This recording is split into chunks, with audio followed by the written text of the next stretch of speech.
നമ്മുടെ കർത്താവും ലോകരക്ഷിതാവുമായ യേശു ക്രിസ്തുവിന്റെ നാമം മാത്രം മഹത്വപ്പെടുമാറാകട്ടെ.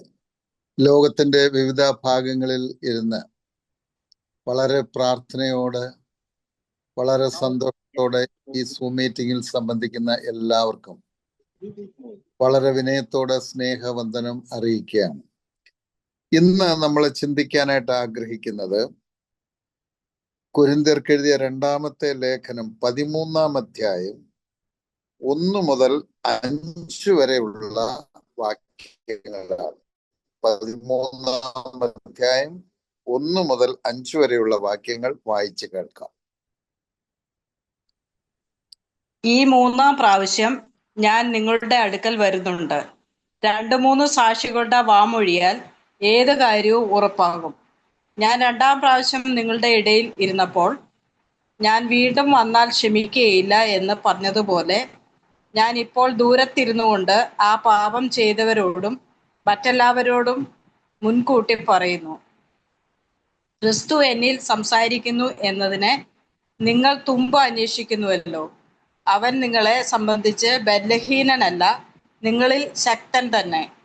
ബലഹീനതയാൽ അവൻ ക്രൂശിക്കപ്പെട്ടിട്ടും ദൈവശക്തിയാൽ ജീവിക്കുന്നു.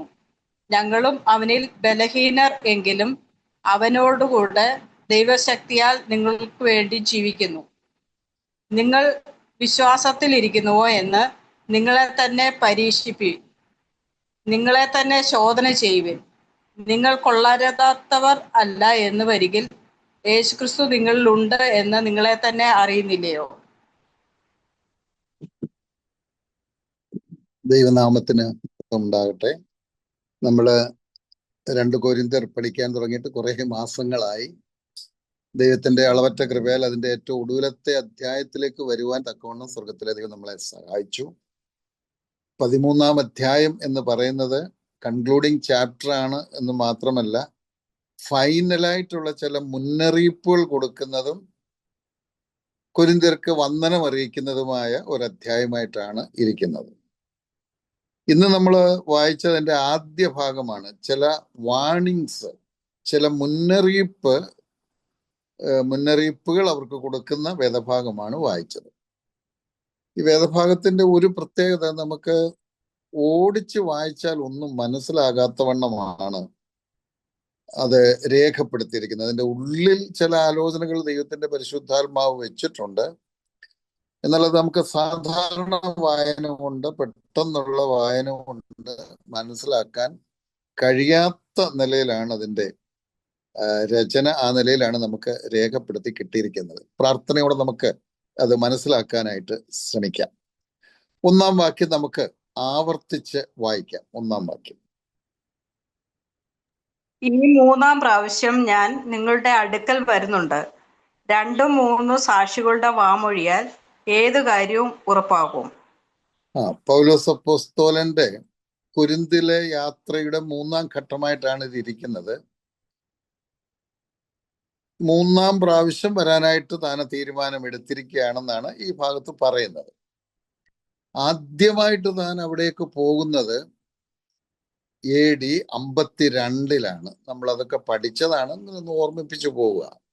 AD 52-ൽ കൊരിന്ത് സന്ദർശിക്കുകയും അവിടെ പ്രവർത്തനം ആരംഭിച്ചപ്പോൾ വലിയ എതിർപ്പുകൾ ഉണ്ടാകുകയും അതിന്റെ അടിസ്ഥാനത്തിൽ അവിടം വിട്ട് മറ്റൊരു സ്ഥലത്ത് പോയി പ്രവർത്തിക്കാനായിട്ട് താൻ ഹൃദയത്തിൽ ചിന്തിച്ചു കൊണ്ടിരിക്കുമ്പോൾ കർത്താവ് നേരിട്ട് പൗലോസിനോട് പറയുകയാണ്, ഇവിടം വിട്ടു പോകരുത്, ഇവിടെ പ്രവർത്തിക്കണം, ഇവിടെ നിന്നെ ആരും ദോഷം ചെയ്യുകയില്ല എന്ന് മാത്രമല്ല, ഇവിടെ എനിക്ക് കുറച്ച് ജനമുണ്ട്, രക്ഷിക്കപ്പെടാനായിട്ട്, വേർപെട്ട് വരാനായിട്ട് ഇവിടെ ചിലരുണ്ട്, അതുകൊണ്ട് പ്രവർത്തിക്കണമെന്ന് ദൈവം പ്രത്യേക നിർദ്ദേശം നൽകി കർത്താവിന്റെ അപ്പോസ്തലനായ പൗലോസിനെ അവിടെ നിയോഗിക്കുകയാണ് ചെയ്തത് എന്ന് നമുക്കറിയാം. അപ്പോൾ ആദ്യമായിട്ട് 52-ലാണ്, AD 52-ലാണ് അവിടെ പോയത്.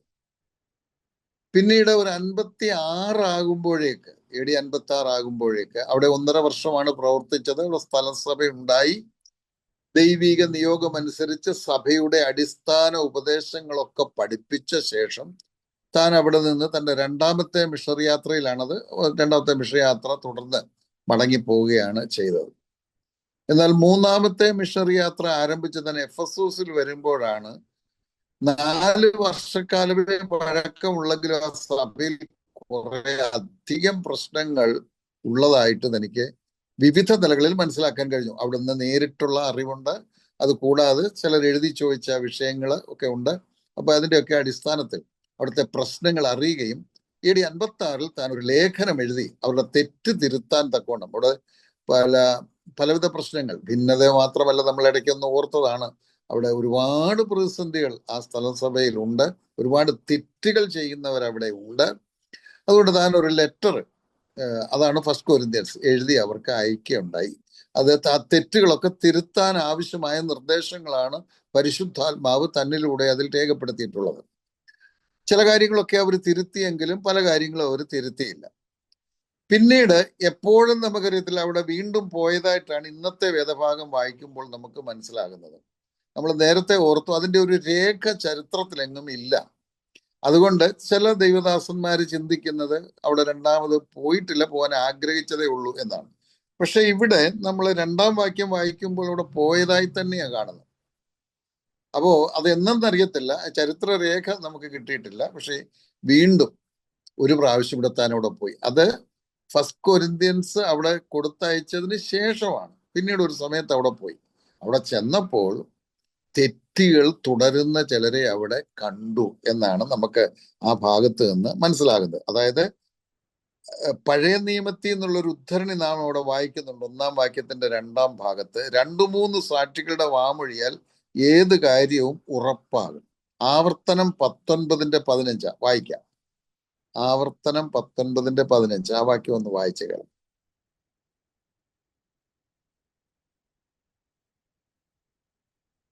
മനുഷ്യൻ ചെയ്യുന്ന യാതൊരു അകൃത്യത്തിനോ പാപത്തിനോ അവന്റെ നേരെ ഏകസാക്ഷി നിൽക്കരുത്. 2-3 സാക്ഷികളുടെ വാമൊഴി മേൽ കാര്യം ഉറപ്പാക്കണം. പഴയ നിയമത്തിന്റെ രീതി അനുസരിച്ച് അവിടെ പറഞ്ഞിരിക്കുകയാണ്. താൻ രണ്ടാമത് അവിടെ ചെന്നപ്പോൾ തെറ്റുകൾ ചെയ്യുന്ന ചിലരെ അവിടെ കണ്ടെങ്കിലും താൻ അത് കൺഫേം ചെയ്തത്, ഉറപ്പാക്കിയത് ആരെങ്കിലും ഒരാള് പറഞ്ഞ ഒരു സന്ദേശത്തിന്റെ അടിസ്ഥാനത്തിലല്ല, ആരെങ്കിലും ഒരാൾ പറഞ്ഞതിന്റെ അടിസ്ഥാനത്തിലല്ല, പകരം പഴയ നിയമത്തിൽ പറഞ്ഞിരിക്കുന്നതിന്റെ അടിസ്ഥാനത്തിൽ ഒന്നിലധികം പേര്, ഒരു 3 പേരെങ്കിലും ആരെക്കുറിച്ചെങ്കിലും ഒരു കുറ്റം പറഞ്ഞാൽ അതിനൊരു 3 പേരെങ്കിലും വ്യക്തമായ സാക്ഷികൾ ഉണ്ടായിരിക്കണം. മിനിമം 2 പേരെങ്കിലും ഉണ്ടായിരിക്കണം. ആ നിലയിൽ താൻ അന്വേഷിക്കുകയും അതിന് തെളിവ് ലഭിക്കുകയും, മിനിമം 2 പേരിൽ നിന്നെങ്കിലും തെളിവ് ലഭിച്ചതിന്റെ അടിസ്ഥാനത്തിൽ അവിടെ ചിലർ തെറ്റ് ചെയ്യുന്നവരായിട്ടുണ്ട് എന്ന് തനിക്ക് മനസ്സിലായി. ഇതാണ് ആ ഭാഗത്ത് പറയുന്നത്. അപ്പോൾ രണ്ടാമത്തെ താൻ മൂന്നാമത് ഇപ്പോൾ പോകാൻ ആഗ്രഹിക്കുകയാണ്. പക്ഷെ 2-ാമത്തെ പ്രാവശ്യം താൻ അവിടെ ചെന്നപ്പോൾ തെറ്റുകൾ തിരുത്തപ്പെടാത്ത, മാനസാന്തരപ്പെടാത്ത ചിലരെ അവിടെ കാണാനായിട്ട് ഇടയായി തീർന്നു. ആ കാര്യമാണ് അവിടെ പറഞ്ഞിരിക്കുന്നത്. അത് താന് ബോധ്യപ്പെട്ടത് എങ്ങനെയാണെന്ന് ചോദിച്ചാൽ, ആരെങ്കിലും ഒരാൾ പറഞ്ഞതിന്റെ അടിസ്ഥാനത്തിലല്ല, പകരം ഒന്നിലധികം പേരുടെ സാക്ഷി മൊഴികളുടെ അടിസ്ഥാനത്തിൽ താൻ അത് ബോധ്യപ്പെടുകയാണ്, തനിക്കത് മനസ്സിലാകുകയാണ് ചെയ്തത് എന്നാണ് നമുക്ക് അവിടുന്ന് മനസ്സിലാകുന്നത്. നമുക്കിനി 2-ാം വാക്യം വായിക്കാം. ഞാൻ 2-ാം പ്രാവശ്യം നിങ്ങളുടെ ഇടയിൽ ഇരുന്നപ്പോൾ ഞാൻ വീണ്ടും വന്നാൽ ക്ഷമിക്കുകയില്ല എന്ന് പറഞ്ഞതുപോലെ ഞാൻ ഇപ്പോൾ ദൂരത്തിരുന്നു കൊണ്ട് ആ പാപം ചെയ്തവരോടും മറ്റെല്ലാവരോടും മുൻകൂട്ടി പറയുന്നു. ആ വാക്യത്തിൽ പറഞ്ഞിരിക്കുന്നത് എന്താണ് എന്ന് ഞാൻ ആദ്യം ഒന്ന് പറഞ്ഞ ശേഷം അതിൽ നിന്ന് നമുക്ക് പഠിക്കാനായിട്ടുള്ള കാര്യങ്ങൾ പിന്നെ അതിന്റെ പുറകാലെ ചിന്തിക്കാം. ഞാൻ 2-ാം പ്രാവശ്യം അവിടെ വന്നപ്പോൾ AD 52 ശേഷം, AD 56 ശേഷം ആണ്. കാരണം 52 പോയി സഭയുണ്ടായി, 56 1-ാമത്തെ ലേഖനവും എഴുതി കഴിഞ്ഞു. അതിനുശേഷമാണ് താൻ അവിടെ പോയതായിട്ട് ഈ വാക്യം വായിക്കുമ്പോൾ നമുക്ക് മനസ്സിലാകുന്നത്.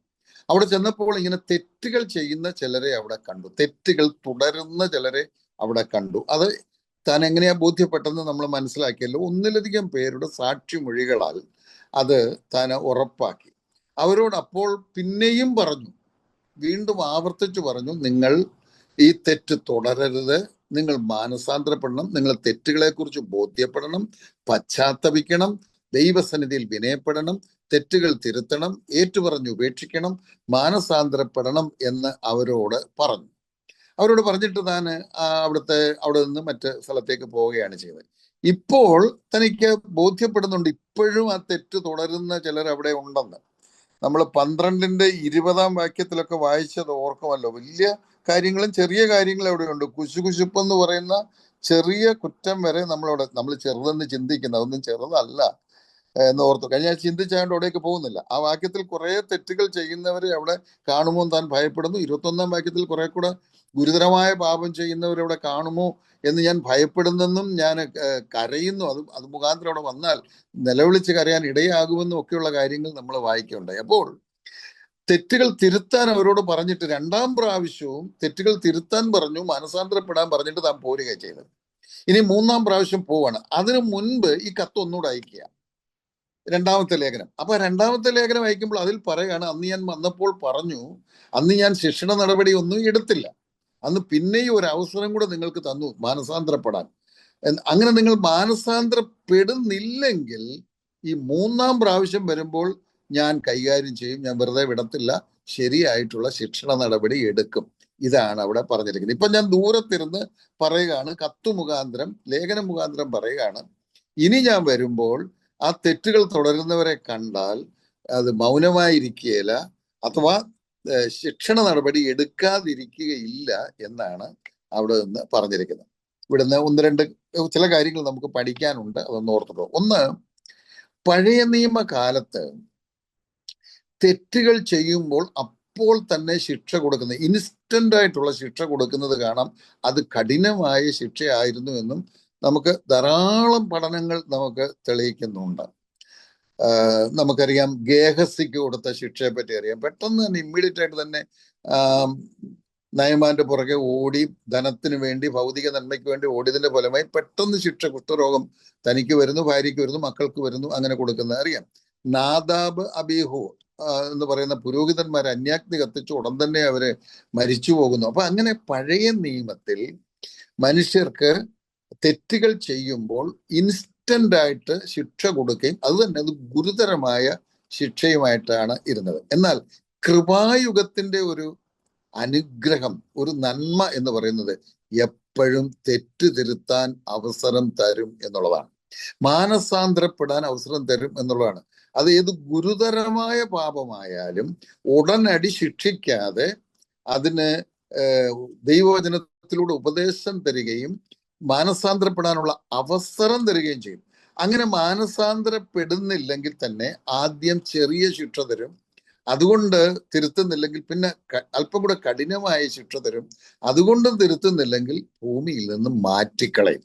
ഇങ്ങനെയാണ് പുതിയ നിയമത്തിൽ. അപ്പൊ പുതിയ നിയമത്തിൽ ഈ അവസരം കിട്ടുന്നു എന്നുള്ളത് വലിയൊരു ഭാഗ്യമാണ്, വലിയൊരു അനുഗ്രഹമാണ്. അതുകൊണ്ട് എന്തെങ്കിലും തെറ്റുകൾ വന്നുപോയാൽ, നമ്മൾ നേരത്തെ അതൊക്കെ ചിന്തിച്ചിട്ടുണ്ട്, നമ്മൾ മനഃപൂർവ്വം പാപം ചെയ്യുന്നില്ല എന്ന് ആ വാക്യം നിന്ന് നമ്മൾ ചിലപ്പോൾ നോക്കും.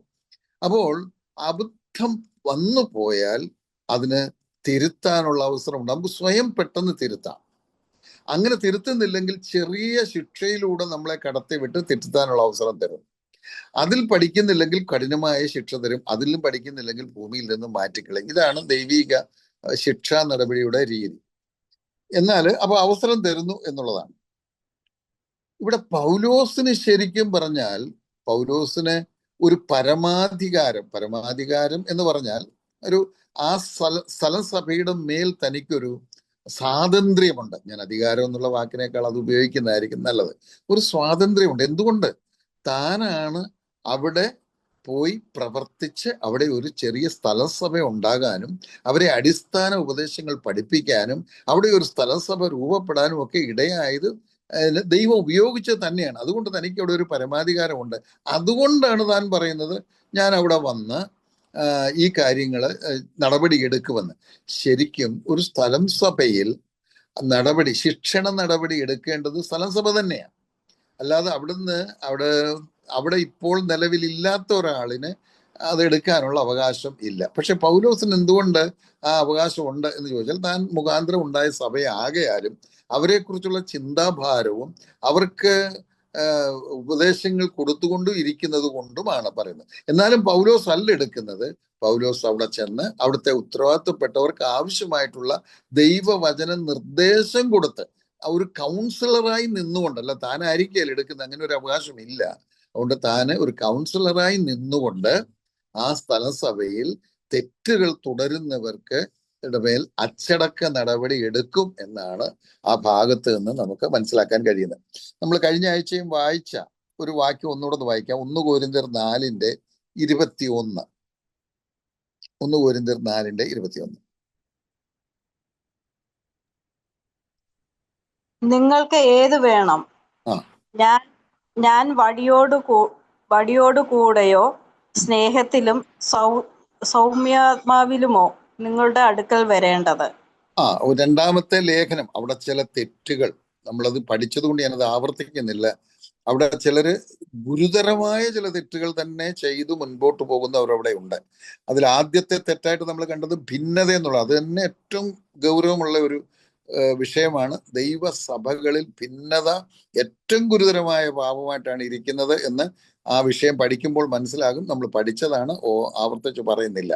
അപ്പോൾ ആ സാഹചര്യത്തിൽ അത് മാത്രമല്ല, മറ്റനേകം തെറ്റുകൾ അവിടെ ചെയ്യുന്നവർ സഭയിലുണ്ട്. അതുകൊണ്ട് തനിക്ക് ലേഖനം എഴുതിയിട്ട് പറയാണ്, ഞാൻ വരുമ്പോൾ വടിയും കൊണ്ട് വരണം. ആ വടിയെന്ന് ഉദ്ദേശിക്കുന്നത് ശിക്ഷണ നടപടിയാണ് അവിടെ ഉദ്ദേശിക്കുന്നത്. അപ്പൊ ഞാൻ വന്ന് ശിക്ഷണ നടപടി എടുക്കണമോ, അതോ നിങ്ങൾ തെറ്റെല്ലാം തിരുത്തി ഈ ലേഖനം നിങ്ങളുടെ ഇടയിൽ വന്ന് നിങ്ങൾ വായിച്ച് തെറ്റൊക്കെ തിരുത്തി നിങ്ങൾ മാനസാന്തരപ്പെട്ട് വരുന്നെങ്കിൽ അത് എനിക്ക് നിങ്ങളോട് സ്നേഹത്തിലും സൗമ്യതയിലും മാത്രം, ഒരു ശിക്ഷണ നടപടി എടുക്കേണ്ട ആവശ്യമില്ല, വടിയെടുക്കേണ്ട ആവശ്യമില്ലാതെ നിങ്ങളോട് അത്രയും സ്നേഹത്തിലും സൗമ്യതയിലും എനിക്ക് അവിടെ ആയിരിക്കാൻ കഴിയും. അതാണ് നിങ്ങൾ ഏതാണ് നിങ്ങൾ തീരുമാനിക്കേണ്ടത്. എങ്ങനെ ആയിരിക്കണം ഞാൻ അവിടെ വരുമ്പോൾ പ്രവർത്തിക്കേണ്ടതെന്ന്. എന്നാൽ നമ്മൾ ഇന്നത്തെ വേദഭാഗത്ത് നിന്ന് മനസ്സിലാകുന്ന, അങ്ങനെ രണ്ടാമത്തെ പ്രാവശ്യം അവിടെ ചെന്നപ്പോൾ അവിടെ തെറ്റുകളുള്ള ചിലരെ കണ്ടെങ്കിലും അപ്പോഴും ശിക്ഷണ നടപടി എടുക്കാതെ ഒരവസരം കൂടെ കൊടുത്തു. ഇനിയൊരവസരമില്ല. ഇതെല്ലാം നമ്മുടെ ജീവിതത്തിൽ നമ്മൾ പഠിക്കേണ്ട കാര്യങ്ങളാണ്. നമ്മുടെ ജീവിതത്തിലും നമ്മൾ എപ്പോഴും തിരിഞ്ഞു നോക്കണം. നമ്മുടെ ഭാഗത്ത് എന്തെങ്കിലും തെറ്റ് അറിഞ്ഞും അറിയാതെയും വരാമല്ലോ. അതുകൊണ്ട് ചില തെറ്റുകൾ നമ്മൾ ചെയ്താൽ ചിലത് അറിയത്തില്ല, തെറ്റാന്ന് തന്നെ നമുക്ക് മനസ്സിലാകാത്ത കാര്യങ്ങളുണ്ട്. അപ്പൊ അതുകൊണ്ട് എല്ലാ ദിവസവും ദൈവസന്നിധിയിൽ അല്പസമയം ചെലവഴിക്കുന്നത് നല്ലതാണ്. എന്തെങ്കിലും ഉണ്ട് തിരുത്തിക്കോണം. ദൈവം ചിലപ്പോൾ 1 or 2 പ്രാവശ്യം ഇങ്ങനെയുള്ള അവസരം തരും. പൗലോസ് അപ്പോസ്തലൻ ഇപ്പൊ പറഞ്ഞിരിക്കുന്നത് ഇനി ഒരു ചാൻസ് തരത്തില്ല, ഇനി ഞാൻ വരുമ്പോൾ ഉറപ്പായും ശിക്ഷണ നടപടി എടുത്തിരിക്കും എന്നാണ് പറയുന്നത്. ഇനി ഞാൻ ശിക്ഷണ നടപടിയെ പറ്റി ചില കാര്യങ്ങൾ പറയാനായിട്ടാണ് പോകുന്നത്. ശിക്ഷണ നടപടി വേണമോ വേണ്ടായോ, എന്തുകൊണ്ട് വേണം, അങ്ങനെയുള്ള കാര്യങ്ങളൊന്നും മനസ്സിലാക്കിയിരിക്കുന്നതല്ല. നമ്മളൊക്കെ ദൈവസഭയുമായിട്ട് സജീവമായി ബന്ധപ്പെട്ട് പോകുന്നവരായതുകൊണ്ട് ചില കാര്യങ്ങൾ പറയുകയാണ്. ഒരു 10 കാര്യങ്ങൾ പറയാനായിട്ടാണ് ഞാൻ ആഗ്രഹിക്കുന്നത്. സഭയിൽ ശിക്ഷണ നടപടിയുമായി ബന്ധപ്പെട്ട ഒരു 10ഓളം കാര്യങ്ങൾ. 1, സഭയിൽ ശിക്ഷണ നടപടി എടുക്കണമോ? ഇവിടെ പറഞ്ഞിരിക്കുന്ന അതാണ്. ശിക്ഷണ നടപടി എന്ന് പറഞ്ഞാൽ എന്താന്നൂടെ ഒരു വാക്ക് പറഞ്ഞിട്ട് നമ്മൾ സാധാരണ സഭയിൽ ചെയ്യുന്നത്, ചിലരോട് ചില നാളുകൾ ഇനി ശുശ്രൂഷയൊന്നും ചെയ്യരുതെന്ന് പറയുക, ചിലരോട് ചില തെറ്റുകൾ ചെയ്യുന്നതിന്റെ അടിസ്ഥാനത്തിലാണ്, ചിലരോട് അവരെ കർത്തൃമേശയിൽ സംബന്ധിക്കരുതെന്ന് പറയുക, ചില നാളുകൾക്ക് നമ്മൾ അങ്ങനെയാണ് സാധാരണ ചെയ്യുന്നത്. പിന്നെ സാധാരണ ചിലരെ സഭയിൽ തന്നെ വരേണ്ട എന്ന് ചിലരോട്, ചില നാളുകളിലേക്ക് സഭയിൽ തന്നെ വരേണ്ട, ഇങ്ങനെയൊക്കെയുള്ള ശിക്ഷണ നടപടിയാണ് സഭ സാധാരണമായിട്ട് എടുക്കാറുള്ളത്. സാധാരണ ചെയ്തു വരുന്ന ഈ 2-3 കാര്യങ്ങളാണ്. 1, ശുശ്രൂഷകൾ ഒന്നും ചെയ്യണ്ട, ചില നാളേക്ക്, എന്നേക്കുമല്ല, അങ്ങനെ ചെയ്യാൻ നമുക്ക് അവകാശമില്ല. അതുപോലെ ചിലരോട് കർത്തൃമേശയിൽ പങ്കെടുക്കരുതെന്ന് പറയാം, ചിലർ സഭയെ വരികയെ വേണ്ട എന്ന് പറയുക, അങ്ങനെ ചെയ്യേണ്ട ചില സാഹചര്യങ്ങൾ വരും. അപ്പോ അങ്ങനെയുള്ള ശിക്ഷണ നടപടി എടുക്കേണ്ടതുണ്ടോ എന്ന് ചോദിച്ചാൽ ഉണ്ട്. ഇല്ലെങ്കിൽ സഭ താറുമാറായി പോകും. കാരണം ഒരാൾ തെറ്റ് ചെയ്യുന്നു, അത് സഭയ്ക്ക് ബോധ്യപ്പെടുന്നു, ആളുടെ നേരെ ശിക്ഷണ നടപടി എടുക്കുന്നില്ലെങ്കിൽ മറ്റുള്ള പലരും എനിക്കും കുഴപ്പമില്ലെന്ന് വിചാരിക്കും, അവരും ആ തെറ്റിലേക്ക് പോകാൻ, കൂടുതൽ പേർ തെറ്റിയാൻ, അങ്ങനെ സഭ തകർന്ന് തരിപ്പണമാകാനിടയാം. അതുകൊണ്ട് സഭയിൽ ഉറപ്പായും ശിക്ഷണ നടപടികൾ എടുക്കണം. അതിന് യാതൊരു വിട്ടുവീഴ്ചയും ചെയ്യരുത്. അങ്ങനെ എടുക്കുന്നില്ലെങ്കിൽ അത് വലിയ തകർച്ചയ്ക്ക്, സഭയുടെ തകർച്ചയ്ക്ക് കാരണമായി തീരും. അതാണ് ഒന്നാമത് പറയാനുള്ളത്. രണ്ടാമത്, ആരാണ് സഭയിൽ ശിക്ഷണ നടപടി എടുക്കേണ്ടത്? സഭയ്ക്കാണ് അവകാശം, പൗലോസ് അപ്പോസ്തലൻ അവിടെ പ്രവർത്തിച്ച് ആ സ്ഥലസഭ ഉണ്ടായതും അതിൻ്റെ മേലുള്ള ഉത്തരവാദിത്വം സ്വർഗത്തിലെ ദൈവം ഏൽപ്പിച്ചിരിക്കുന്നത് കൊണ്ടും സഭയ്ക്ക് ചില കൗൺസിലിംഗ് കൊടുക്കാം. ഇന്നും പല സഭകളിലും ശിക്ഷണ നടപടി എടുക്കുമ്പോൾ ഈ വിഷയത്തിൽ പരിജ്ഞാനമുള്ള ചിലരോട് കൺസൾട്ട് ചെയ്യാറുണ്ട്. ചിലർ പല സ്ഥലങ്ങളിൽ നിന്ന് വിളിക്കുകയും ഇന്ന ഒരു മിസ്റ്റേക്ക് ഇവിടെ ഉണ്ടായിട്ടുണ്ട് ഒരു സഹോദരന്റെ ഭാഗത്ത് നിന്ന് അല്ലെങ്കിൽ ഒരു സഹോദരിയുടെ ഭാഗത്ത് നിന്ന്, അതിന് എങ്ങനെയാണ് ഇത് വചനാനുസരണമുള്ള ഒരു ശിക്ഷണ നടപടി എടുക്കേണ്ടത് എന്ന് പലപ്പോഴും ചിലർക്ക് അങ്ങനെ ചോദിക്കാറുണ്ട്, കൗൺസിൽ ചെയ്യാറുണ്ട്. അപ്പം നമ്മൾ ദൈവവചനത്തിന്റെ അടിസ്ഥാനത്തിൽ അറിവുള്ളവർ പറഞ്ഞു കൊടുക്കുന്ന ഒരു രീതിയുണ്ട്. അപ്പൊ അതാണ് പൗലോസ് ചെയ്യുന്നത്. ഒരു സഭയിലും പൗലോസിന് ആ സ്ഥലം സഭയിൽ ഇപ്പൊ കൂടി വരുന്ന ആളല്ലാത്തത് കൊണ്ട് എടുക്കാനുള്ള അവകാശം ഇല്ല എന്ന് നമ്മൾ ഓർക്കണം. അപ്പൊ ആരാണ് എടുക്കേണ്ടത്? ഒന്ന്, ആ സഭയിൽ ദൈവം ഉത്തരവാദിത്തം ഏൽപ്പിച്ചിരിക്കുന്നവർ മാത്രം. എല്ലാവരെയും സഭയുടെ പരിപാലനത്തിനായിട്ട് ദൈവം ഏൽപ്പിച്ചിട്ടില്ല. നമ്മൾ തിരുവെഴുത്ത് പഠിക്കുമ്പോൾ മൂപ്പന്മാർ എന്നാണ് കാണുന്നത്. ഒരു സഭയിൽ ഒന്നിലധികം മൂപ്പന്മാർ, അതാണ് ബൈബിളിന്റെ പ്രമാണം. എൽഡേഴ്സ് എന്ന് നമ്മൾ പറയും. അവരെ തന്നെ നമുക്ക് പാസ്റ്റേഴ്സ് എന്നും ഇടയന്മാരെന്നും പറയാം. അവരെ തന്നെ നമുക്ക് അധ്യക്ഷന്മാരെന്നും ബിഷപ്പുമാരെന്നും പറയാം. ഞാൻ മനസ്സിലാക്കുന്നത് അനുസരിച്ച് അവരെ ഉപദേഷ്ടാക്കന്മാരെന്നും അല്ലെങ്കിൽ ടീച്ചേഴ്സ് എന്നും നമുക്ക് വിളിക്കാവുന്നതാണ്. അപ്പോൾ അവർ മാത്രമാണ് ശിക്ഷണ നടപടി എടുക്കാൻ,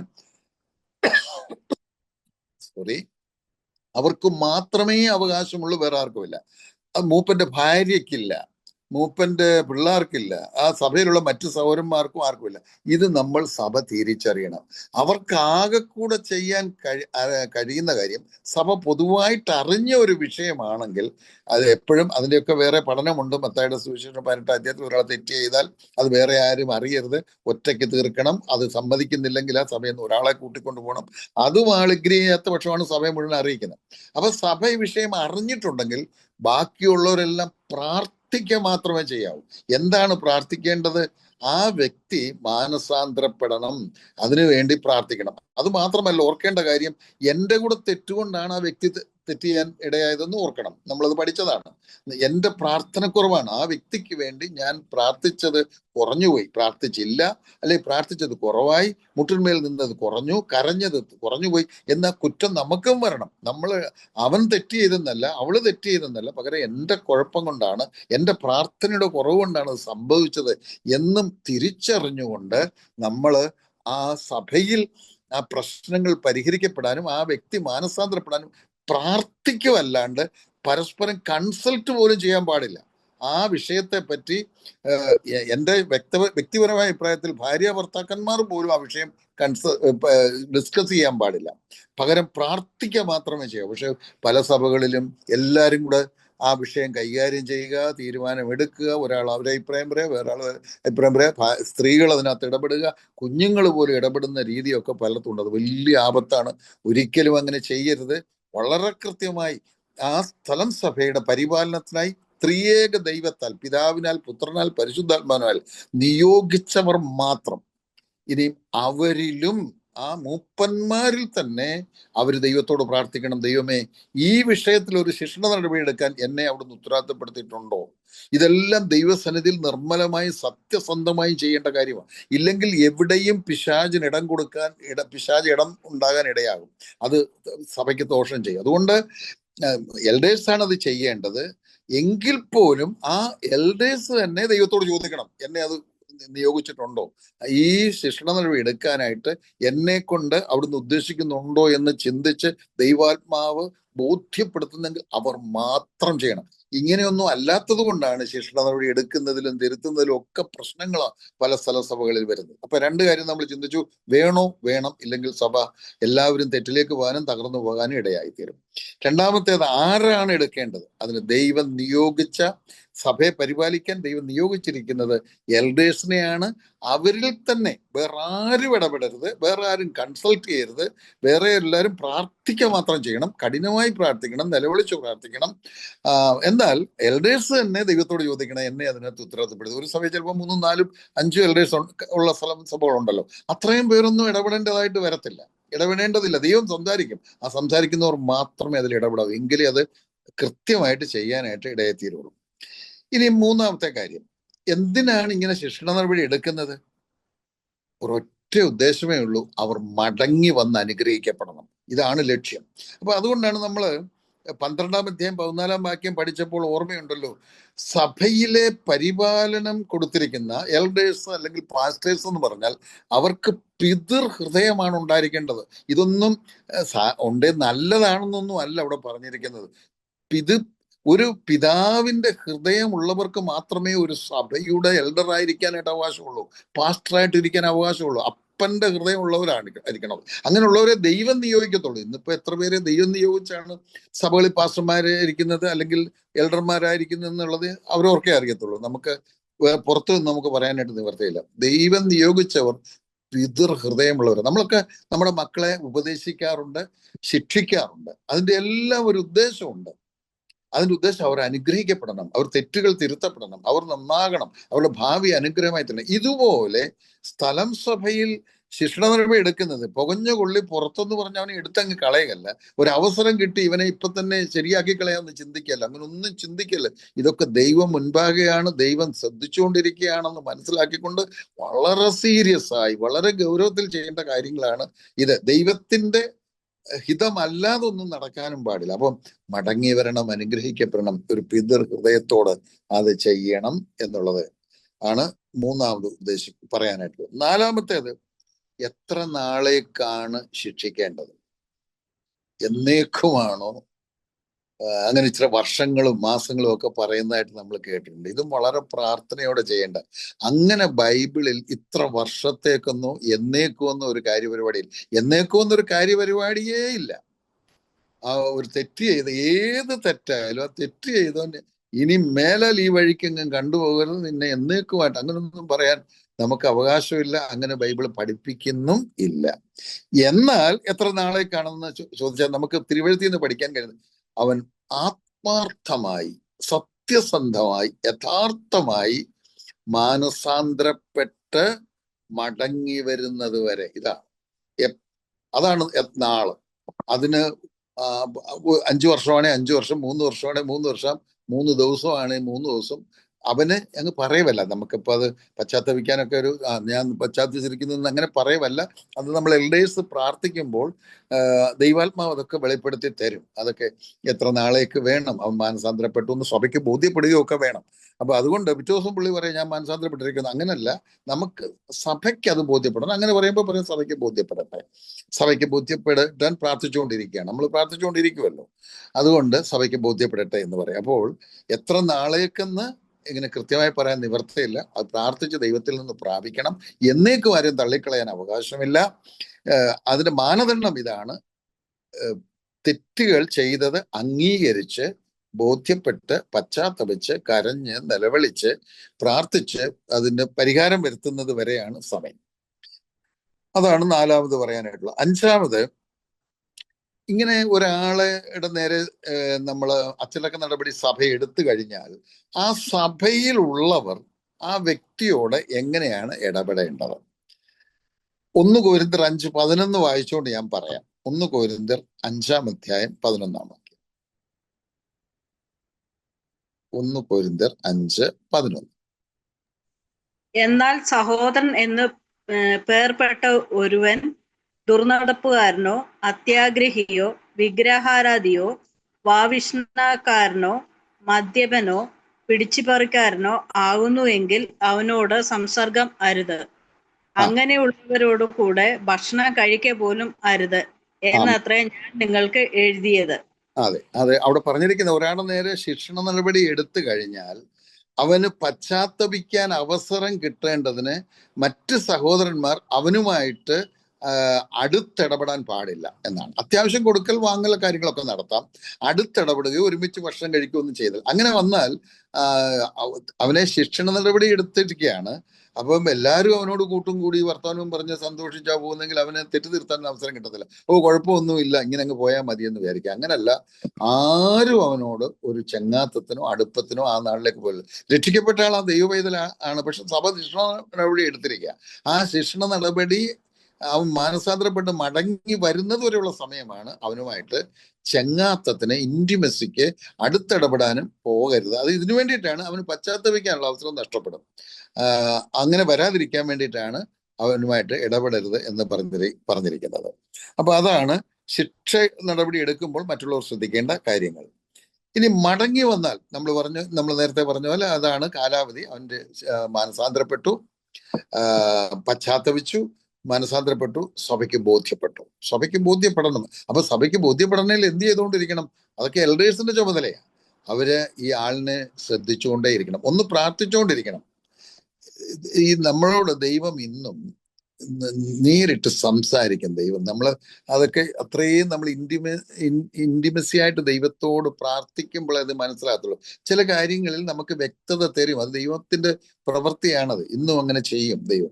വചനത്തിലൂടെ മാത്രമല്ല, വചനത്തിലൂടെ സംസാരിക്കും, അല്ലാതെ നേരിട്ട് സംസാരിക്കും. അപ്പൊ നമ്മൾ ആ വ്യക്തിക്ക് വേണ്ടി പ്രാർത്ഥിച്ചുകൊണ്ടിരിക്കുക. പുറത്താക്കി, പക്ഷെ അല്ലെങ്കിൽ ശിക്ഷ നടപടി എടുത്തു. ഇപ്പൊ നമ്മൾ പ്രാർത്ഥിച്ചുകൊണ്ടിരിക്കുമ്പോൾ നമുക്കത് ബോധ്യപ്പെടും. അവന് വേണ്ടി പ്രാർത്ഥിക്കുകയും ശ്രദ്ധിക്കുകയും ഒക്കെ ചെയ്യും. നമ്മൾ ആളിന്റെ രീതിയും സ്വഭാവവും പോക്കും വരവും ഒക്കെ നമ്മൾ ശ്രദ്ധിക്കുമ്പോൾ ഇതെല്ലാം അതിനുള്ള ഉത്തരവാദിത്വം എല്ലാം എൽഡേഴ്സിനാണ് കേട്ടോ.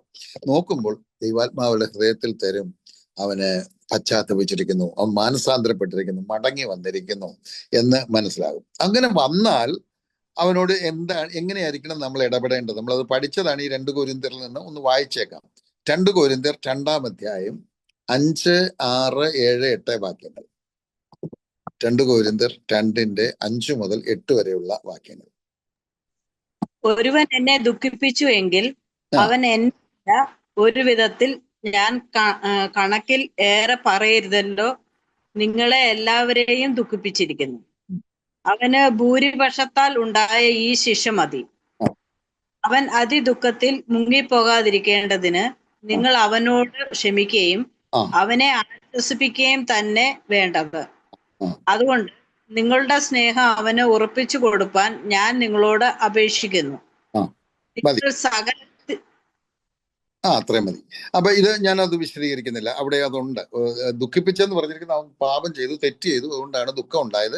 പക്ഷെ ശിക്ഷ നടപടി എടുത്തു, അവൻ മടങ്ങി വന്നു, പശ്ചാത്തപിച്ചു, അവൻ മടങ്ങി വന്നു. ഇനി അവനെ ഉറപ്പിച്ച് പഴയപോലെ സ്നേഹവും അവനെ ആശ്വസിപ്പിക്കണം, ധൈര്യപ്പെടുത്തണം, ഇനി നിലനിൽക്കണം, അത് വേണ്ട ഉപദേശങ്ങളൊക്കെ കൊടുത്ത് സ്നേഹിച്ച് പഴയതുപോലെ തന്നെ സ്നേഹിച്ച് മുന്നോട്ട് കൊണ്ടുപോകണമെന്നാണ് അവിടെ എഴുതിയിരിക്കുന്നത്. ഇനിയും അതാണ് നമ്മൾ 6-ാമത്തെ കാര്യം. 7-ാമത്തെ കാര്യം, ശിക്ഷണ നടപടി എടുക്കുന്നവർ ശ്രദ്ധിക്കേണ്ട 2 കാര്യങ്ങൾ ഒരു വാക്യത്തിലുണ്ട്. അതൊന്ന് കാണാം. ശിക്ഷണ നടപടി എടുക്കുമ്പോൾ ഒത്തിരി പ്രാർത്ഥനയോട് ചെയ്യണം. അത് മാത്രമല്ല, ശ്രദ്ധിക്കേണ്ട 2 കാര്യങ്ങൾ. ഗലാത്യർ 6:1. ഗലാത്യർ 6:1. സഹോദരന്മാരെ, ഒരു മനുഷ്യൻ വല്ല തെറ്റിലോ അകപ്പെട്ടു പോയെങ്കിൽ ആത്മീയരായ നിങ്ങൾ അങ്ങനെയുള്ളവനെ സൗമ്യതയുടെ ആത്മാവിൽ യഥാസ്ഥാനപ്പെടുത്തുവിൻ. നീയും പരീക്ഷയിൽ അകപ്പെടാതിരിപ്പാൻ സൂക്ഷിച്ചു കൊള്ളുക. ഒന്ന്, ഒരാൾ തെറ്റിൽ അകപ്പെട്ടാൽ സൗമ്യതയുടെ ആത്മാവിൽ, ദേഷ്യപ്പെട്ടല്ല. അങ്ങനെ അനേക സ്ഥലത്തും തെറ്റ് ചെയ്തവനോട് ഭയങ്കര ദേഷ്യത്തില് ആണ് ഇടപെടുന്നത്. അവന്റെ മാനസാന്തരപ്പെടാനുള്ള അവസരം നഷ്ടപ്പെടുത്തുക. നമ്മൾ സൗമ്യതയോടെ വേണം. അതൊക്കെ എല്ലാത്തിലും സൗമ്യത വേണം. സൗമ്യതയോടെ അവനോട് ഇടപെട്ട് അവനെ യഥാസ്ഥാനപ്പെടുത്തണം. അതാണ്. അതായത് ഏത് സ്ഥാനത്തായിരുന്നു അവൻ നേരത്തെ? അവനൊരു സഭയിൽ പാട്ട് ലീഡ് ചെയ്യുകയും ഒക്കെ ചെയ്യുന്ന ഒരാൾ. ഒരു എക്സാമ്പിളായിട്ട് പറയും, ഏത് ശുശ്രൂഷയും ആകാം, അത് ചെയ്തുകൊണ്ടിരുന്ന ഒരാളാണ്. പക്ഷെ ആള് തെറ്റിപ്പോയി. അവൻ തെറ്റിപ്പോയി, അവൻ പശ്ചാത്തപിച്ചു, അവന് ശിക്ഷ നടപടി എടുത്തു, പശ്ചാത്തപിച്ചു, അവൻ മടങ്ങി വന്നു. ഇനി നീ മേലെ പാടുകയൊന്നും വേണ്ട, ഇവിടെ അങ്ങനെ ഒരിക്കലും പറയല്ലേ. അവൻ ആ ചെയ്തുകൊണ്ടിരുന്ന ശുശ്രൂഷയിലേക്ക് അവനെ കൊണ്ടുവരണം, യഥാസ്ഥാനപ്പെടുത്തണം. അത് ഏതൊരു ശുശ്രൂഷയാണോ അവിടെ ചെയ്തുകൊണ്ടിരുന്നത്, അവൻ ഏതൊരു സ്ഥാനമായിരുന്നു അവിടെ ഉണ്ടായിരുന്നത്, അതിലേക്ക് കൊണ്ടുവരണം എന്നാണ് പറഞ്ഞിരിക്കുന്നത്. പലരും അങ്ങനെയല്ല, മടങ്ങി വന്നോട്ടെ, ഇനി അവനോട് പുറകിൽ എവിടെ ഇരുന്നോട്ടെ, പിന്നെ കൂട്ടത്തിൽ പാടിക്കോട്ടെ, അവൻ ലീഡ് ചെയ്യാനൊന്നും വരണ്ട. അങ്ങനെയല്ല ബൈബിൾ പറയുന്നത്. അതിന്റെ 1-ാം ഭാഗം അതാണ്. 2-ാം ഭാഗം ശ്രദ്ധിക്കേണ്ടത്, ശിക്ഷണ നടപടി എടുക്കുന്നവർ ഏറ്റവും അധികം സൂക്ഷിക്കണം. നിങ്ങളും സൂക്ഷിച്ചോണം. വീഴാതിരിക്കാനായിട്ട് ശ്രദ്ധിക്കണം, സൂക്ഷിക്കണം എന്നുള്ളതാണ്. കാരണം മനുഷ്യൻ നിലയ്ക്ക് എപ്പോ വേണമെങ്കിലും അബദ്ധം പറ്റാൻ സാധ്യതയുണ്ട് എന്ന ആശയമാണ് അവിടെ കാണുന്നത്. അടുത്തത്, ശിക്ഷിക്കുമ്പോൾ ആ ശിക്ഷ സ്വീകരിക്കണമോ എന്നുള്ള, ഒരാളെ നേരെ ശിക്ഷണ നടപടി എടുക്കുമ്പോൾ ആ ശിക്ഷ ആ ആള് സ്വീകരിക്കണമോ എന്നുള്ളതിനൊരു വാക്യം എബ്രായർ 12:5.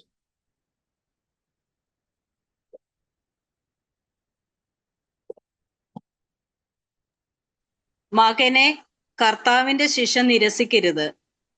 അവൻ ശാസിക്കുമ്പോൾ മുഷികയും അരുത്. നോക്കുക, കർത്താവിന്റെ ശിക്ഷ എന്നാണ് അവിടെ പറഞ്ഞിരിക്കുന്നത്. സഭയിൽ ശിക്ഷണ നടപടി എടുക്കുന്നത് എൽഡേഴ്സ് ആണ്, പക്ഷെ അത് കർത്താവ് നിർദ്ദേശിക്കുന്ന ശിക്ഷണ നടപടി എന്നാണ് പറഞ്ഞിരിക്കുന്നത്. അപ്പൊ എത്ര അധികം പ്രാർത്ഥനയോടെ വേണം നമ്മൾ ആ ശിക്ഷണ നടപടി എടുക്കാൻ എന്നുള്ളതാണ് കാണുന്നത്. അപ്പൊ അത് നിരസിക്കരുത്. അപ്പൊ ഒരാൾ തെറ്റ് ചെയ്തു, ആ തെറ്റ് ചെയ്തത് സഭയ്ക്ക് ബോധ്യപ്പെട്ടു, സഭ ഒരു ശിക്ഷണ നടപടി എടുക്കുമ്പോൾ അത് 100% സൗമ്യതയോടെ വിനയത്തോടെ ആ ശിക്ഷണ നടപടി സ്വീകരിക്കണം. എന്തുകൊണ്ട് സ്വീകരിക്കണം എന്ന് ഞാൻ അടുത്ത പോയിന്റായിട്ട് പറയാം. അത് ഉറപ്പായി നമ്മൾ സ്വീകരിച്ചിരിക്കണം. അത് നമുക്ക് നന്മയാണ്, അനുഗ്രഹമാണെന്ന് ഞാൻ ഓർപ്പിക്കട്ടെ. ഇത് എന്തുകൊണ്ട് സ്വീകരിക്കണം എന്നുള്ളത് അടുത്ത പോയിന്റായിട്ട് പറയാം. അപ്പോ ശിക്ഷണ നടപടി എടുക്കുമ്പോൾ ചിലര് വിധേയപ്പെടത്തില്ല സഭയ്ക്ക്. സഭ ശിക്ഷണ നടപടി എടുത്താൽ അതിനൊന്നും അടങ്ങാതെ, അത് പറയുന്നൊന്നും കേൾക്കാതെ അതിന് വിരുദ്ധമായി പ്രവർത്തിക്കുന്നുണ്ട്. ഇപ്പൊ കർത്തൃമേശ പങ്കെടുക്കരുതെന്ന് പറഞ്ഞാൽ എടുക്കുക, പിന്നെ വരാതിരിക്കണമെന്ന് പറഞ്ഞാൽ വരിക, ശുശ്രൂഷ ചെയ്തെന്ന് പറഞ്ഞാൽ കയറി ചെയ്യുക, അങ്ങനെ സഭയിലൊക്കെ പ്രശ്നം ഉണ്ടാക്കുന്നത്. അവരൊക്കെ കഠിനമായി ശിക്ഷിക്കപ്പെടും. അത് അങ്ങനെയൊന്നും ചെയ്യരുത്. ദൈവസഭയിൽ ഇനി എടുത്ത തീരുമാനം ഒരുപക്ഷെ തെറ്റായി പോയെങ്കിൽ അത് ദൈവം ഇടപെട്ടോളും. അത് ഉത്തരവാദിത്തപ്പെട്ടവർ വളരെ പ്രാർത്ഥിക്കാതെയും അവരുടെ തന്നിഷ്ടത്തിലും അവരുടെ വ്യക്തിപരമായ വിരോധം വെച്ചൊക്കെ പ്രവർത്തിക്കുകയാണെങ്കിൽ അതൊക്കെ ദൈവം കൈകാര്യം ചെയ്യും. പക്ഷെ നമ്മുടെ നേരെ ഒരു ശിക്ഷണ നടപടി എടുത്താൽ, സഭ എടുത്താൽ 100% വിനയത്തോട് സൗമ്യതയോട് അത് അംഗീകരിക്കണം. ഇല്ലെങ്കിൽ എന്താണെന്ന് പറയാനായിട്ടാണ് ഞാൻ അടുത്ത പോയിന്റ്, 9ാമത്തെ പോയിന്റിൽ ഉദ്ദേശിക്കുന്നത്. അങ്ങനെ ചെയ്തില്ലെങ്കിൽ, നമ്മൾ അങ്ങനെ സ്വീകരിക്കുന്നില്ലെങ്കിൽ ദൈവം ശിക്ഷിക്കും എന്നുള്ളതാണ്. അപ്പൊ സഭ എടുക്കുന്നത് എപ്പോഴും ലൈറ്റായിട്ടുള്ള ശിക്ഷണ നടപടിയാണ്. നമ്മൾ കണ്ടല്ലോ, സഭ എടുക്കുന്നത് ഒന്നുകിൽ ശുശ്രൂഷ ചെയ്യരുതെന്ന് പറയുക, അല്ലെങ്കിൽ കർത്തൃമേശയെ പങ്കെടുക്കരുതെന്ന് പറയുക, അല്ലെങ്കിൽ ചില നാളേക്ക് സഭയെ വരണ്ടെന്ന് പറയുക. ഇത്രയുമാണ് സഭ എടുക്കുന്നത്, അത്രേ ഉള്ളൂ. പക്ഷെ ദൈവം ചെയ്യുന്ന ശിക്ഷയെപ്പറ്റി പറഞ്ഞിരിക്കുന്നത് വായിക്കാതെ ഞാനങ്ങ് പറയുക, ഓർമ്മ ഉണ്ട് എല്ലാവർക്കും. 1 കൊരിന്ത്യർ 11:30 അവിടെ ബലഹീനത, പിന്നെ രോഗം, നിദ്ര എന്ന് 3 ശിക്ഷയാണ് അവിടെ പറഞ്ഞേക്കുന്നത്. അപ്പൊ ദൈവം എടുക്കുമ്പോൾ നീ സഭയെ വരണ്ടെന്നല്ല ദൈവം എടുക്കുന്നത്. അത് എത്ര ലൈറ്റാ ഇതുമായിട്ടൊന്ന് ചിന്തിക്കുമ്പോൾ. ചിലപ്പോൾ ദൈവം എടുക്കുമ്പോൾ പ്രതിസന്ധി, കഠിനമായ രോഗം, പിന്നെ മരണം, ഇതാണ്. അതൊന്നും സഭ എടുക്കുന്നില്ല. അപ്പം എന്ത് സന്തോഷത്തോടെ, ഉള്ളിൽ സന്തോഷത്തോടെ വേണം സഭ എടുക്കുന്ന ശിക്ഷണ നടപടിയെ സ്വീകരിക്കാൻ. അത് സ്വീകരിക്കുന്നില്ലെങ്കിൽ പിന്നെ ദൈവം ഇടപെടുക.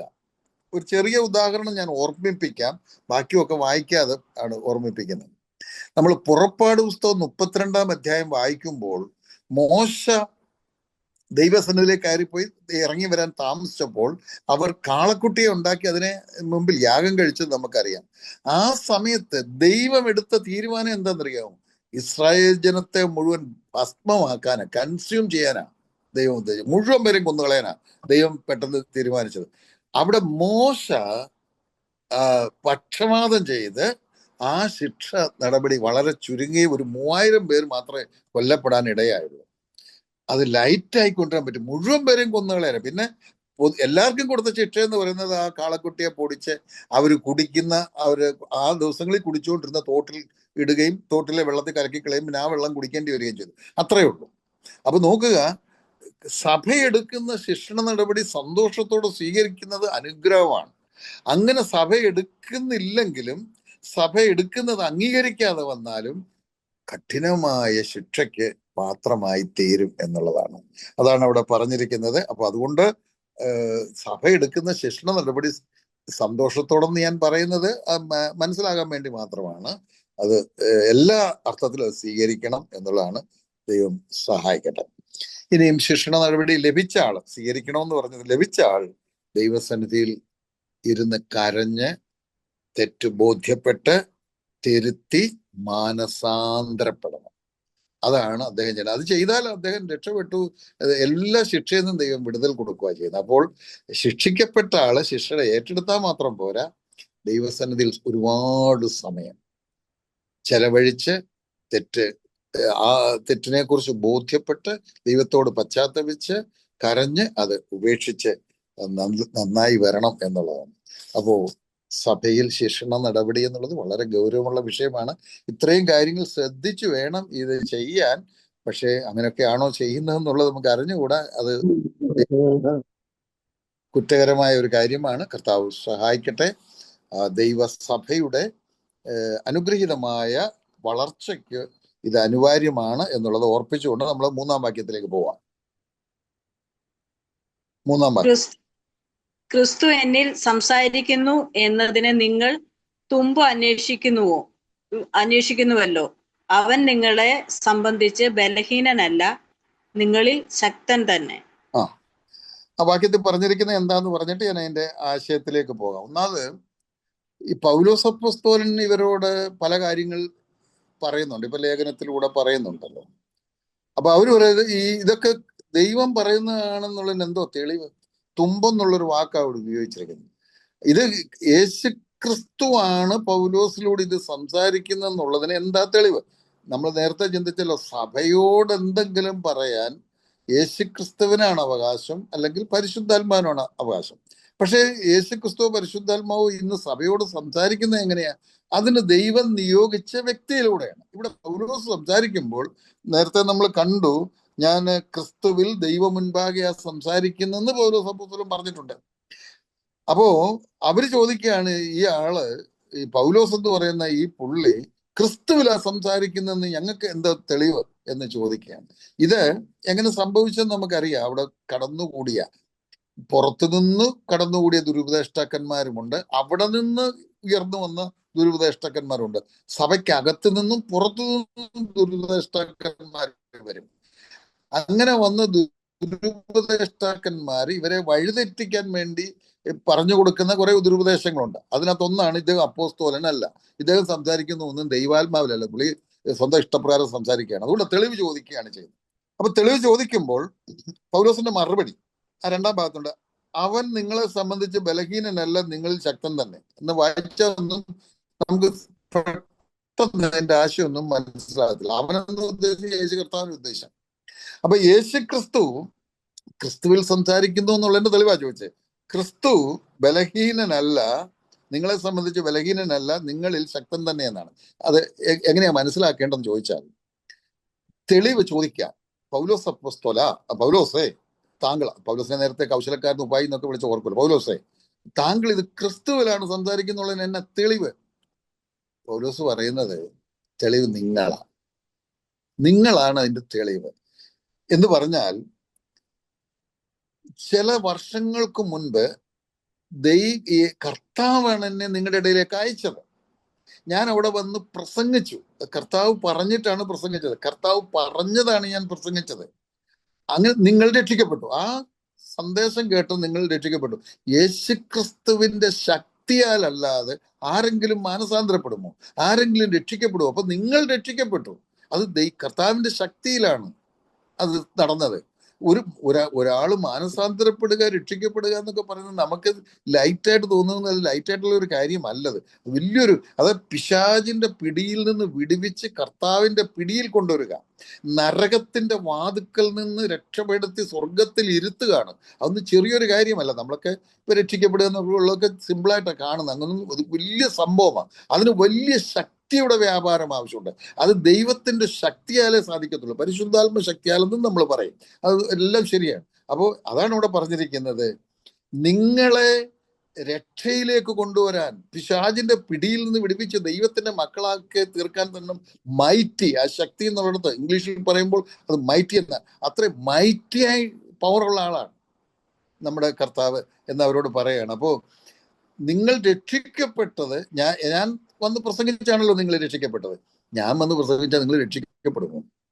എന്നിലൂടെ കർത്താവ് സംസാരിച്ചെങ്കിൽ മാത്രമേ നിങ്ങൾ രക്ഷിക്കപ്പെടത്തുള്ളൂ.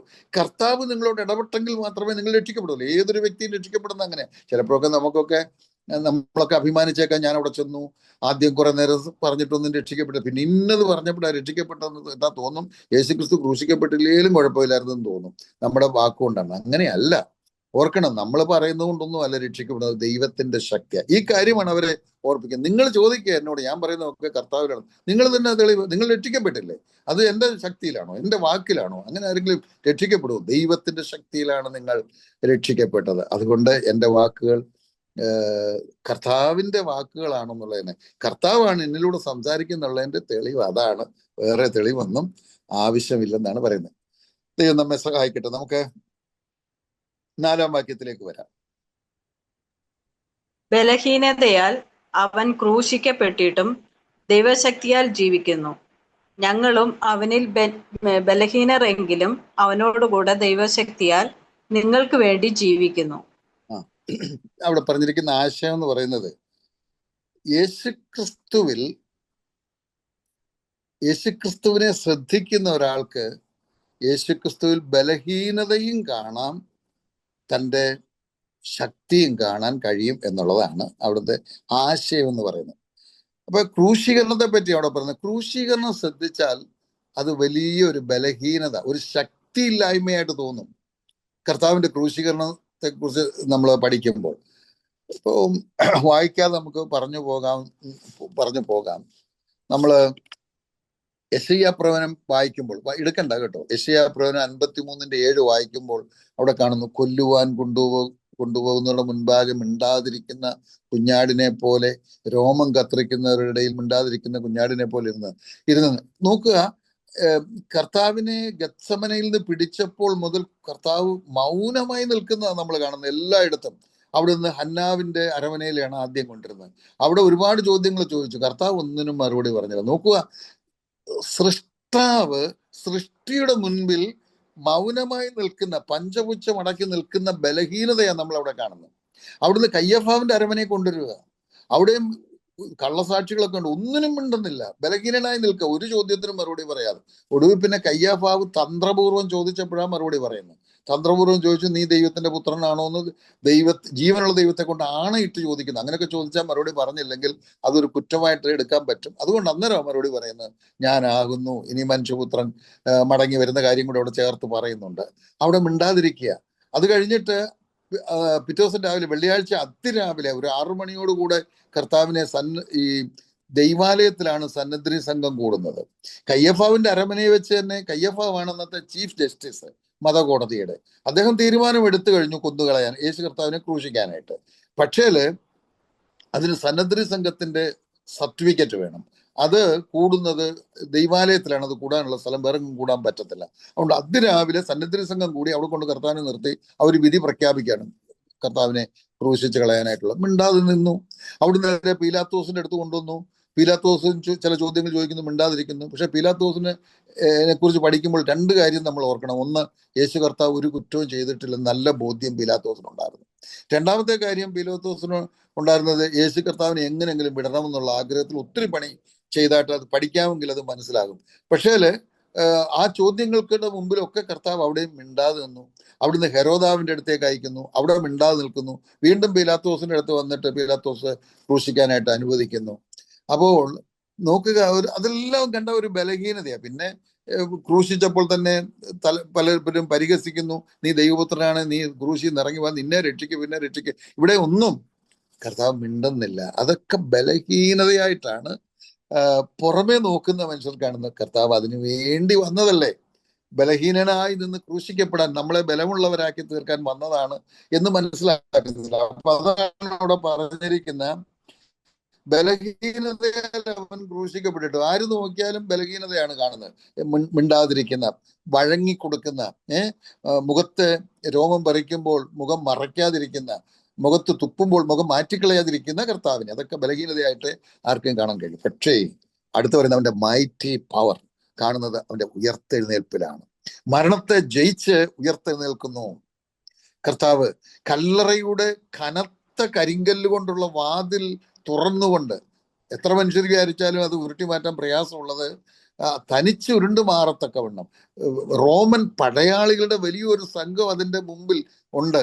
പക്ഷേ അവരൊക്കെ സ്തബ്ധരായി നിൽക്കുമ്പോൾ കർത്താവ് തേജോമയനായി ഉയർത്തെഴുന്നേറ്റത് ശക്തിയെ കാണിക്കുന്നത്. അപ്പൊ കർത്താവിൽ കാണുന്നത് ഒരേ സമയം ബലഹീനതയും അപ്പോൾ തന്നെ തന്റെ മൈറ്റി പവറും ആർക്കും കാണാനായിട്ട് സാധിക്കും എന്നാണ് പറയുന്നത്. അപ്പൊ ഇത് തന്നെ അവരെ ഓർമ്മിപ്പിക്കുന്ന എന്താണെന്ന് ചോദിച്ചാൽ, ഞങ്ങൾ ബലഹീനരാണ്, ഞങ്ങൾക്ക് നിങ്ങളോട് സംസാരിക്കാനോ നിങ്ങളെ മാനസാന്തരപ്പെടുത്താനോ നിങ്ങളെ രക്ഷയിൽ കൊണ്ടുവരുന്നു ഒന്നും ശക്തി ദൈവത്തിന്റെ ദാസന്മാരായ ഞങ്ങൾക്കില്ല, അത് കർത്താവിന് മാത്രമേ ഉള്ളൂ. അപ്പൊ കർത്താവ് ഞങ്ങളിലൂടെ സംസാരിക്കുന്നില്ലെങ്കിൽ നിങ്ങളാരും രക്ഷയുടെ അനുഭവത്തിൽ വരത്തില്ല. അപ്പോൾ കർത്താവ് തന്ന ശക്തിയാണ് ഞങ്ങൾക്കുള്ളത്, കർത്താവാണ് ഞങ്ങളിലൂടെ സംസാരിക്കുന്നത്. കർത്താവ് തന്ന ശക്തിയിൽ നിങ്ങളോട് സംസാരിക്കുമ്പോൾ നിങ്ങൾക്ക് മാനസാന്തര അനുഭവം ഉണ്ടാകുന്നു എന്നാണ് നാം അവിടെ നിന്ന് കാണുന്നത്. അപ്പോ ഈ കർത്താവ് തന്ന ശക്തി, കർത്താവ് ഞങ്ങളിലേക്ക് പകരുന്ന ശക്തി നിങ്ങൾക്ക് വേണ്ടി, നിങ്ങളുടെ അനുഗ്രഹത്തിന് വേണ്ടിയിട്ടാണ് ചെലവഴിക്കുന്നത്. ഇതാണ് അവിടെ പറഞ്ഞിരിക്കുന്നത്. കർത്താവ് നമ്മെ സഹായിക്കട്ടെ. ആ ഭാഗമൊക്കെ മനസ്സിലാക്കാൻ അല്പം പ്രയാസം, ഞാൻ വിചാരിക്കുന്നു മനസ്സിലായി കാണുമെന്ന്. അവിടെ പറഞ്ഞിരിക്കുന്നത് കർത്താവിന്റെ ക്രൂശീകരണം നോക്കുന്നവർ തന്റെ ബലഹീനതയാണ് കാണുന്നത്. പക്ഷേ താൻ ബലഹീനനായിട്ടല്ല, പകരം കർത്താവ് ക്രൂശിക്കപ്പെടാൻ വന്നതും ഈ നിലയിൽ വിധേയപ്പെട്ടുകൊണ്ട് നമുക്ക് വേണ്ടി മരിക്കാൻ വന്നതുകൊണ്ട് തന്റെ ബലഹീനത നമുക്ക് കാണാൻ കഴിയും. എന്നാൽ താൻ മൈറ്റി പവറിൽ, ആ ശക്തിയിൽ, പുനരുത്ഥാന ശക്തിയിൽ താൻ പുനരുത്ഥാനം ചെയ്ത് ഉയർത്തെഴുന്നേറ്റ് വരുന്നത് തന്റെ ശക്തിയെ കാണിക്കുന്നു. ഈ ശക്തനായ കർത്താവ് ഞങ്ങളിൽ ശക്തി പകർന്ന് ആ ശക്തിയിൽ കർത്താവ് തരുന്ന ആലോചന നിങ്ങളോട് പറഞ്ഞപ്പോൾ നിങ്ങൾ രക്ഷിക്കപ്പെടാൻ ഇടയായി തീർന്നു. അപ്പൊ ദൈവം നിങ്ങൾക്ക് തന്ന ശക്തി നിങ്ങളുടെ അനുഗ്രഹത്തിന് വേണ്ടി, മറ്റുള്ളവരുടെ അനുഗ്രഹത്തിന് വേണ്ടി ഉപയോഗിക്കുകയാണ്. കർത്താവ് നിന്നാണ് ഞാൻ അടുത്ത 5-ാം വാക്യം ഇന്ന് എടുക്കുന്നില്ല, അത് ഒരു 5-6 മിനിറ്റ് ഒക്കെ വേണ്ടി വരും എന്നുള്ളത് കൊണ്ട് എടുക്കുന്നില്ല. നമ്മൾ ഈ ഭാഗത്ത് നമ്മൾ പഠിക്കേണ്ടത്, നമ്മൾ സുവിശേഷം പറയുമ്പോൾ ഓർക്കേണ്ട ഒരു കാര്യം, നമ്മളല്ല സംസാരിക്കുന്നത്, നമ്മൾ സംസാരിക്കാൻ പാടില്ല. നമ്മൾ ബലഹീനരാണ്. നമ്മൾ സംസാരിച്ച ആരും, നമ്മുടെ പ്രസംഗമോ നമ്മുടെ സുവിശേഷമോ നമ്മുടെ പ്രസംഗ പാഠമോ വശീകരണ ശക്തിയോ കൊണ്ടൊന്നും ആരും യഥാർത്ഥമായി രക്ഷിക്കപ്പെടുകയില്ല. ദൈവത്തിന്റെ ശക്തിയിൽ മാത്രമേ ഉള്ളൂ. അതുകൊണ്ട് ദൈവത്തിന്റെ ശക്തിയിൽ നമ്മൾ ആശ്രയിക്കുകയും എപ്പോഴും ആത്മീയ ശുശ്രൂഷകൾ, അത് സുവിശേഷം പറയുന്നതായാലും കൊള്ളാം, ദൈവജനം ശുശ്രൂഷിക്കുന്നതായാലും കൊള്ളാം, ദൈവം തരുന്ന ശക്തിയിൽ വേണം, ദൈവം തരുന്ന ആലോചന വേണം. ഞാൻ ഷാർപ്പായിട്ട് പറഞ്ഞാൽ, നമ്മൾ സംസാരിക്കുന്ന ആത്മീയമായി സംസാരിക്കുന്ന കാര്യങ്ങളിൽ വാക്കും വാചകവും ആലോചനയും എക്സാമ്പിൾസും എല്ലാം ദൈവം തരുന്നതായിരിക്കണം. അല്ലാതെ ഒന്നും നമ്മൾ സംസാരിക്കരുത്, അത് പ്രയോജനമായി തീരുകയില്ല. അങ്ങനെയാണ് നമ്മൾ സംസാരിക്കുന്നതെങ്കിൽ, ദൈവാത്മാവ് തരുന്നത്, കർത്താവ് തരുന്നതാണ് സംസാരിക്കുന്നതെങ്കിൽ അത് ശക്തിയുള്ള വചനമാണ്, അത് അനേകരുടെ ഹൃദയങ്ങളെ സ്പർശിക്കുന്നതാണ്, മാനസാന്തര അനുഭവത്തിലേക്ക് കൊണ്ടുവരുന്നതാണ്, ആത്മീയ വളർച്ചയ്ക്ക് കാരണമായി തീരുന്നതാണ് എന്ന് മനസ്സിലാക്കി നമ്മൾ ശുശ്രൂഷകൾ ചെയ്യുവാൻ ഇടയായി തീരണം എന്നുള്ളതാണ്. കൊരിന്ത്യരോട് പറയുന്നത്, നിങ്ങൾ ചോദിക്കുകയാണ്, ഞാൻ ഈ പറയുന്നതൊക്കെ ക്രിസ്തുവിലാണോ, കർത്താവാണോ എന്നിലൂടെ സംസാരിക്കുന്നത്? നിങ്ങൾ തന്നെയാ തെളിവ്. നിങ്ങളല്ലെങ്കിൽ ഒരിക്കലും നിങ്ങൾ മാനസാന്തരപ്പെടുകയില്ല. നിങ്ങൾ മാനസാന്തരപ്പെട്ടു വിശ്വാസികളായി തീർന്നത് കർത്താവ് എന്നിലൂടെ തന്റെ ശക്തിയിൽ സംസാരിച്ചത് കൊണ്ടാണെന്ന് പറയുന്ന, അവരെ ബോധ്യപ്പെടുത്തുന്ന കാര്യങ്ങളാണ് നമ്മൾ കണ്ടത്. കർത്താവ് നമ്മെ സഹായിക്കട്ടെ. ചില ആത്മീയ പാഠങ്ങൾ നമ്മൾ ഇതിലൂടെ പഠിക്കുകയുണ്ടായി. അതെല്ലാം നമ്മൾ ജീവിതത്തിൽ പ്രാവർത്തികമാക്കണം. ആരെങ്കിലും എന്തെങ്കിലും പറയുന്ന കേട്ട് അത് വിശ്വസിക്കാൻ പാടില്ല. കൃത്യമായ സാക്ഷികൾ ഉണ്ടായിരിക്കണം, അത് മാത്രമേ വിശ്വസിക്കാവൂ. കർത്താവ് മാനസാന്തരത്തിന് നമുക്ക് അവസരങ്ങൾ തരും എന്ന് നമ്മൾ കണ്ടു. അത് പുതിയ നിയമത്തിന്റെ ഒരു ഗുണമാണ്, കൃപായുഗത്തിന്റെ ഒരു അനുഗ്രഹമാണ്. പക്ഷേ മാനസാന്തരത്തിനും നമുക്ക് പിന്നെ അവസരങ്ങൾ തരുന്നതിന് പരിധിയുണ്ട്. 1-2 അവസരങ്ങൾ തരും, പിന്നീട് നമുക്ക് അവസരം കിട്ടാതെ വരും എന്നുള്ളത് നമ്മൾ കാണുന്നു. പിന്നീട് ദൈവിക ശിക്ഷയിലേക്ക് നമ്മൾ പോകേണ്ടി വരും. അങ്ങനെ ദൈവിക ശിക്ഷ വരാതിരിക്കാനായിട്ട് ദൈവം നൽകിയ മറ്റൊരു അനുഗ്രഹമാണ് ദൈവസഭ ശിക്ഷണ നടപടി എടുക്കുക എന്നുള്ളത്. അത് എങ്ങനെ വേണമെന്നുള്ളത് നമ്മൾ കൃത്യമായി കണ്ടു. വളരെ ഗൗരവത്തോടെ ആ നിലയിൽ മാത്രമേ ദൈവസഭകൾ ശിക്ഷണ നടപടി എടുക്കാവൂ എന്ന് നമ്മൾ ഓർക്കുകയുണ്ടായി. പിന്നീട് നമ്മൾ സംസാരിക്കുന്നത് ക്രിസ്തുവിലായിരിക്കണം, ക്രിസ്തു തരുന്നത് മാത്രം. അപ്പോൾ അത് ക്രിസ്തുവിന്റെ ശക്തി വെളിപ്പെടും, അനേകർ മാനസാന്തരപ്പെടാൻ, അനേകർ അനുഗ്രഹിക്കപ്പെടാൻ, ആത്മീയ വളർച്ചയ്ക്ക് കാരണമായി തീരും എന്ന് ഇത്രയും കാര്യങ്ങളാണ് നമ്മൾ ചിന്തിച്ചത്. സംബന്ധിച്ച എല്ലാവർക്കും വന്ദനം അറിയിച്ചുകൊണ്ട് നമ്മൾ ഇന്നത്തെ ക്ലാസ് ഇവിടെ അവസാനിപ്പിക്കുന്നു. ദൈവനാമം മാത്രം മഹത്വപ്പെടട്ടെ.